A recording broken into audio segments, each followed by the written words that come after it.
More money making. Today I want to go over all the basics of mortgages.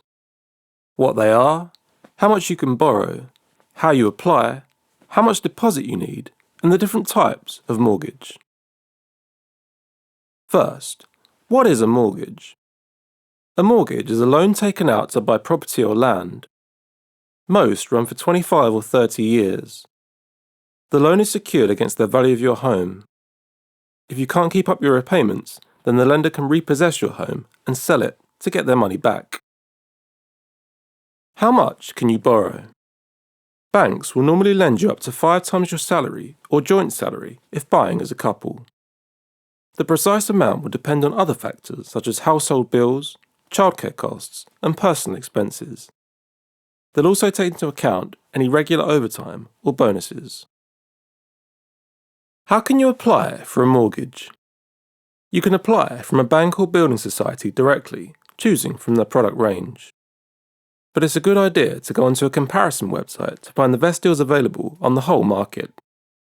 You can also use a mortgage broker or independent financial advisor or IFA who can compare different mortgages on the market as well as mortgages which are not offered directly to customers.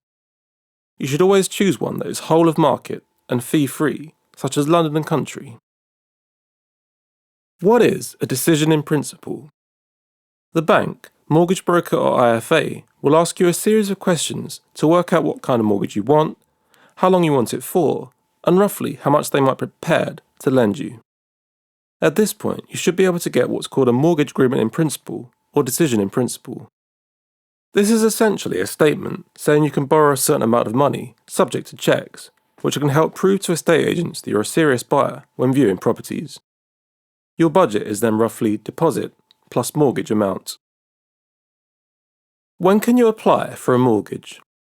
Once you've found a property you want to buy and you've had an offer accepted, you're then ready to apply for a mortgage. Once you've decided on an actual product, you then begin your application where the lender will do a full affordability assessment, getting evidence of your income and expenditure, asking questions about your finances and future plans, and assess the impact on your repayments should interest rates rise in the future. They want to make sure you can keep up repayments on the loan in any circumstances. Once you know the monthly repayment amount, you should always do your own calculations to make sure you also think you can afford it. What is LTV? When buying, you need to pay a deposit, with the rest being borrowed. The amount of deposit determines what's called your loan to value, or LTV, which is basically the percentage of your home value the mortgage is. So for example, if your home is worth £200,000 and your deposit is £20,000, then the mortgage is £180,000, so the LTV is 90%. They're lending you 90% of the property's value. A larger deposit gives the lender security they'll be able to get their money back if you don't keep up repayments and they need to repossess. This is because the proceeds of any sale are more likely to be in excess of the mortgage balance at that time. Having a larger deposit and hence lower LTV makes you more attractive to lenders and gives you access to lower interest rates. For every 5 or 10% drop, rates improve, and the best rates are typically available for an LTV of 60% or lower. What are the different types of mortgage? For a standard mortgage, you normally require a significant deposit, especially since the tightening of the lending rules in 2014, but there are certain types of mortgages available only to first-time buyers, where you may only require a smaller deposit. Guarantor mortgages allow you to buy a property with a small deposit or even none at all. A family member or friend agrees to cover repayments if you miss them, either by securing them against their own home or holding savings in an account with the lender. Help to Buy is a government scheme that can help you get a mortgage with a small deposit like 5%. You can then borrow an equity loan to cover from 5% and up to 20% of the property purchase price of your newly built home, or up to 40% in London. Some developers also offer loans if you buy a new home from them, often lending you the deposit. Right to Buy lets you buy your council house if you've lived there for more than 3 years. You can get a discount of up to 70% off the price, and some lenders let you use this discount instead of a deposit. Shared ownership lets you buy between 25% and 75% of a property initially, and later buy the rest in stages. They can come with much smaller repayments and deposits, but you'll also pay rent to your local authority or a housing developer who owns the rest. What other fees are there when buying a property? It's important to factor various other fees in when working out what you can afford.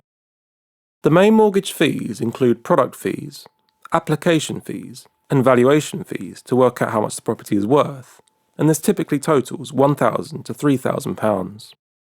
These can often be added to the mortgage and hence paid back over the term. Legal fees paid to a solicitor cover conveyancing and searches of local authority data, and this typically costs between £500 and £1,500. Sometimes this can be provided free by the lender as part of the mortgage deal itself. Stamp duty is a tax based on purchase price, currently 0% on homes up to £250,000, 5% on the next £675,000, 10% on the next £575,000, and 12% on anything above that at the time of recording. Again, the lender may offer some help towards this. What's the difference between repayment and interest-only mortgages? Repayment mortgages are the most common, where some of the payment goes towards interest on the loan, and some goes towards paying down the loan, such that it will be cleared by the end of the term. With interest-only mortgages, you only pay the interest and have to make other arrangements to pay the loan at the end of the term. These are becoming increasingly rare as they are more risky for the lender for obvious reasons. What are the pros and cons of fixed rate versus variable rate? With a fixed rate, your monthly payment is fixed for an initial term, typically 2 to 5 years. The advantage is certainty, so it's easy to budget for, and you won't lose out if interest rates rise. Disadvantages are they usually start out more expensive than variable rate, and you won't benefit if interest rates fall.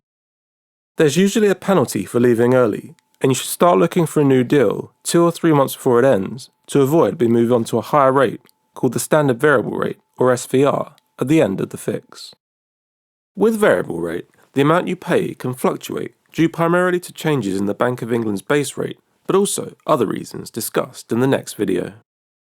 The advantage of these is you can leave at any time, and you could benefit if interest rates fall. The disadvantage is that your monthly payments could increase if interest rates rise.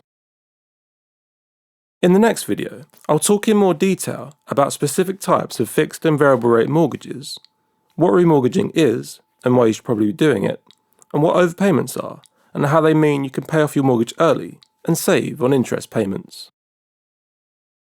Thank you so much for watching. I really appreciate it. Please add your own thoughts and follow-up questions in the comments, and I'll try to get through as many as I can. If you made it to the very end, please destroy the like and subscribe buttons and notification bell so you never miss a chance for more money making.